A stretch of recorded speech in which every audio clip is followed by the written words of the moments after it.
Hello everyone, it's Jasmine and welcome back to my channel. Today is going to be day 4 of the Handmade Christmas series, and we are going to continue playing with our alcohol lift ink pad. Now the footage that you're going to watch here for the next couple minutes is not the red we're using, but it is the same technique I used for the card. I didn't have the red recorded, but it's when I do the alcohol backgrounds, I do tons of them with different colors, but it's all the same process. And I want to kind of clarify that so that you're not kind of like, well, what do you do with the red ones? It's all the same. So for this one, I'm using blue and green and gunmetal. For the red that you're going to see me use to make the actual card, I've used cranberry, poppy, rose gold, red pepper, and watermelon.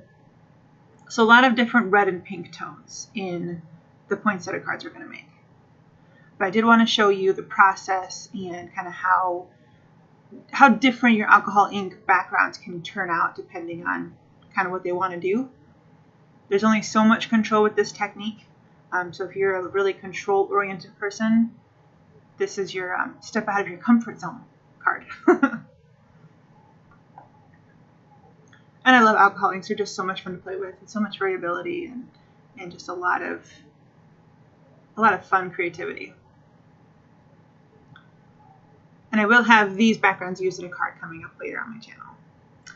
So what we're going to do is use this poinsettia stamp from Penny Black. And it's actually called Christmas Red is the title of it. And I'll have it linked in the description box below if you want to check it out.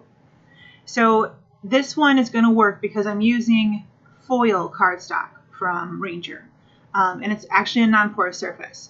If you use the matte or glossy cardstock, the alcohol lift ink pad won't work. You need to use it on a non-porous. So the foil or Yupo or acetate, those are non-porous. Those will work, as you can see here.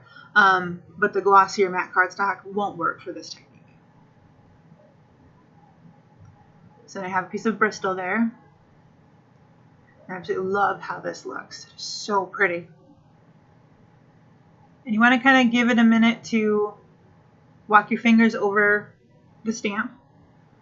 So then I'm going to take a paper towel and wipe up, or buff off really, where the alcohol lift ink is on the red piece, the foil cardstock.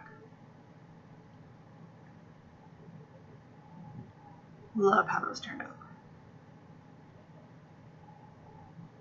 So I went back in with the poinsettia stamp.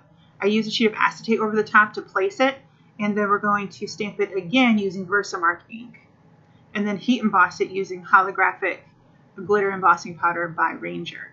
And this is a little bit of an experiment. I wasn't sure how it was going to work, but it turns out to be like a crystalline look. And it's so pretty.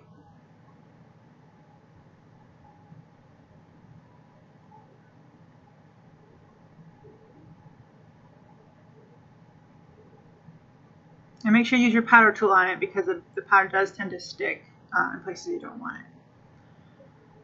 So here I have the unmelted powder, and then we're going to use our heat tool to melt it. And I'm working on one of the Tim Holtz glass craft mats. You can heat on it and it won't warp it or affect it. But if you have one of the large plastic mats that I have underneath the glass, don't heat emboss on that because it will warp it. Isn't that pretty? So I've just finished off using a Wonky Stitches die, a simple die cut sentiment. And then for the other one, I did the same thing. I matted it with some red glitter cardstock and finished it off. So thanks for joining me today, and we'll catch you guys later.